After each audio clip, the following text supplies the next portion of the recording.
আল্লাহ রাব্বুল আলামিন আউলিয়াদেরকে পাওয়ার দেওয়া হয়েছে। আউলিয়াদেরকে আল্লাহ রাব্বুল আলামিন ক্ষমতা দান করেছেন। কি কারণে দান করেছেন? কেননা আউলিয়া যারা হন আল্লাহর বন্ধু হন, আল্লাহর দোস্ত হন। তো বেরাদার মিল্লাতে ইসলামিয়া দোস্তকে আগে দিবে না দুশমনকে আগে দিবে?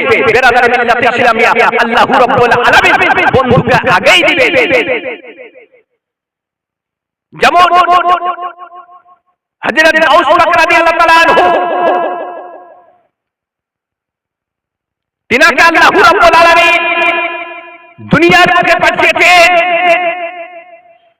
দুনিয়ার যত আউলিয়া আছে প্রত্যেকটি আউলিয়ার সরদার করে আল্লাহ রাব্বুল আলামিন তিনাকে দুনিয়ার বুকে প্রেরণ করেছেন, জন্ম দিয়েছেন, সৃষ্টি করেছেন, দুনিয়ার বুকে পাঠিয়েছেন ওলিদের সরদার করে। তিনার পাওয়ার, তিনার কেরামত যদি বেরাদার বলতে শুরু করি তো সারা রাত কেটে যাবে, কিন্তু গাউস পাকের কেরামত শেষ হবে না। বেরাদার মিল্লাতে ইসলামিয়া গাউস পাক রাদিয়াল্লাহু তাআলা আনহু একদিন রমজান মাসে গাউস পাক রাদিয়াল্লাহু তাআলা আনহুকে তিনার একটি মুরিদ এসে বললেন, হুজুর কালকে আমার বাড়িতে ইফতারের যে আপতলেন। গাউস পাক রাহমাতুল্লাহ আলাইহি বললেন, ঠিক আছে তোমার বাড়িতে আমি ইফতার করব। আরেকজন ব্যক্তি এসে বলছেন, হুজুর কালকে আমার বাড়িতে ইফতারের যে আপতলেন তিনার বাড়িতেও। গাউস পাক রাহমাতুল্লাহ আলাইহি বললেন, ঠিক আছে তোমার বাড়িতেও ইফতার করব। তিনি যখন চলে গেলেন আরেকজন আসলেন, এই করতে করতে বেরাদার মিল্লাতে ইসলামিয়া 40 জন মুরিদ গাউস পাক রাহমাতুল্লাহ আলাইহি জিয়াফত করলেন ইফতার করার জন্য। বেরাদার বলুন, ইফতারের টাইম কি আলাদা হয়? আধ ঘন্টা আগে হয় না আধ ঘন্টা পরে হয়? বেরাদার ইফতারের টাইম কিন্তু একই সময় হয়। 40 জন মুরিদ যখন গাউস পাক রাহমাতুল্লাহ আলাইহি যখন জিয়াফত করলেন, করার পর 40 জন চলে গেলেন। তারপরের দিন কিন্তু গাউস পাক রাহমাতুল্লাহ আলাইহি দরবারে মুরিদগণ এসেছেন। একজন মুরিদগণ বলছেন, আজকে আমার বিশাল ভাগ্য, এই কারণে আজকে আমার গাউস পাক রাহমাতুল্লাহ আলাইহি আমার বাড়িতে ইফতার করেছেন। বলেন সুবহানাল্লাহ। আর একজন মুরিদ বলছেন, তুমি কি মিথ্যাবাদী? তুমি কি মিথ্যা কথা বলছো? গাউস পাক রাহমাতুল্লাহ আলাইহি হুজুর তোমার বাড়িতে কেন ইফতার করবে? কালকে আমার বাড়িতে ইফতার করেছিল।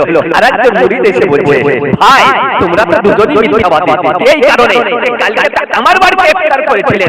এইভাবে 40 জন মুরিদের মধ্যে ঝামেলা শুরু হয়ে গেল। গাউস পাক রাহমাতুল্লাহ আলাইহি এসে বললেন, হে আমার মুরিদগণ, শোনো শোনো, তোমাদের মধ্যে কিসের জন্য ঝামেলা হচ্ছে? কি কারণে ঝামেলা হচ্ছে? মুরিদগণ বলছেন, হুজুর আপনি সত্য কথা বলুন, কালকে কি আমার বাড়িতে ইফতার করেননি? হুজুর বললেন, হ্যাঁ কালকে আমি তোমাদের বাড়িতে ইফতার করেছিলাম। আরেকজন বললেন, হুজুর আপনি তো আমার বাড়িতে ইফতার করেছিলেন। গাউস পাক বললেন, হ্যাঁ কালকে তোমার বাড়িতেও ইফতার করেছিলেন। এইভাবে বলতে বলতে 40 জন মুরিদকে বললেন, হে আমার মুরিদগণ, শুনে নাও শুনে নাও, আমি 40 জন মুরিদের বাড়িতে ইফতার করেছিলাম। মানে সুবহানাল্লাহ। মুরিদগণ বললেন, হুজুর এটা কিভাবে সম্ভব হতে পারে?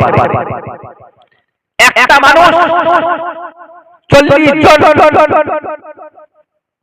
ব্যক্তির বাড়িতে একই টাইমে কিভাবে ইফতার করতে পারে? কিভাবে সম্ভব হতে পারে? গাউস পাক রাদিয়াল্লাহু তাআলা আনহু বললেন, হে আমার মুরিদগণ, শুনে নাও শুনে নাও, তোমরা কিছুক্ষণের জন্য চোখটা বন্ধ করে নাও। বন্ধ করার পর যখন মুরিদগণ চোখ বন্ধ করে নিলেন, কিছুক্ষণ 1-2 মিনিট পর গাউস পাক রাহমাতুল্লাহ আলাইহি বললেন, হে আমার মুরিদগণ, চোখ খুলো। চোখ খোলার পর তোমাদের সম্মুখে যেটা একটা গাছ আছে, সেই গাছের দিকে লক্ষ্য করো। গাউস পাক রাহমাতুল্লাহ আলাইহি যখন মুরিদগণ মুরিদগণকে এই কথাটা বললেন। গাউস পাক রাহমাতুল্লাহ আলাইহি যখন এই কথাটা মুরিদগণকে বললেন, মুরিদগণ চোখ খুললেন।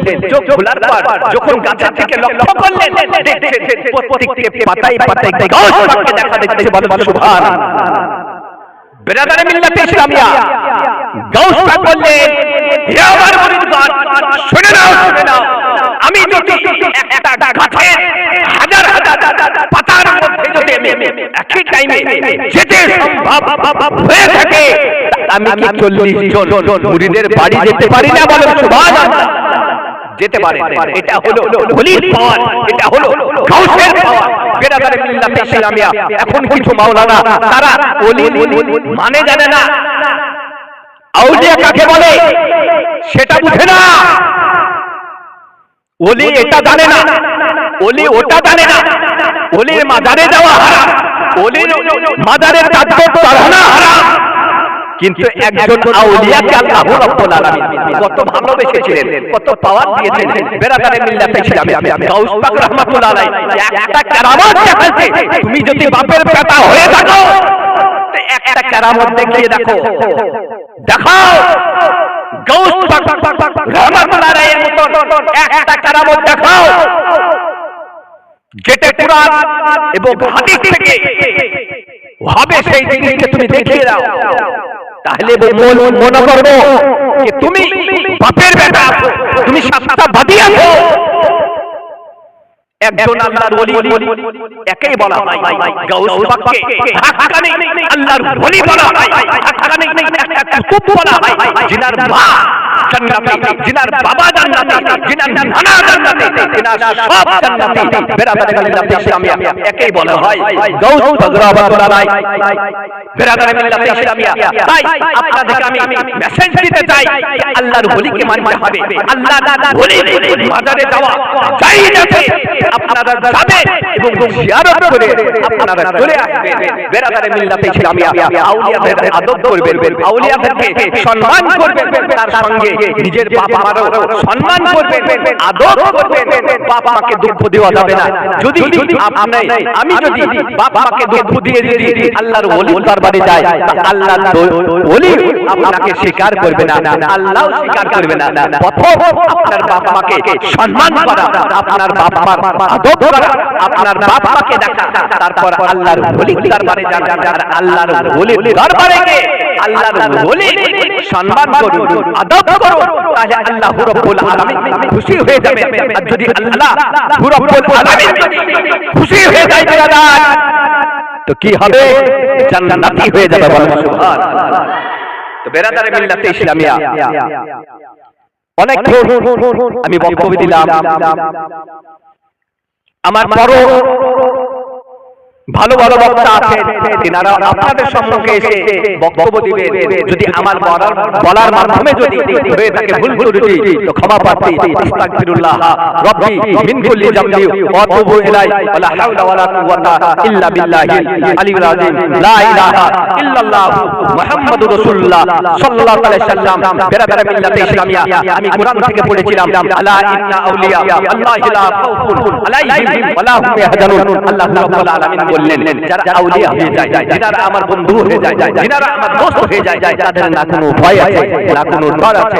তো বেরাদারে মিল্লাতে ইসলামিয়া, আমাদেরকে কোরআনকে মেনে চলতে হবে, হাদিসকে মেনে চলতে হবে, আল্লাহ রাসূলকে মেনে চলতে হবে, আউলিয়াদেরকে মেনে চলতে হবে, সাহাবা ইকরামদেরকে মেনে চলতে হবে। তাহলে আল্লাহ রাব্বুল আলামিন খুশি হবে।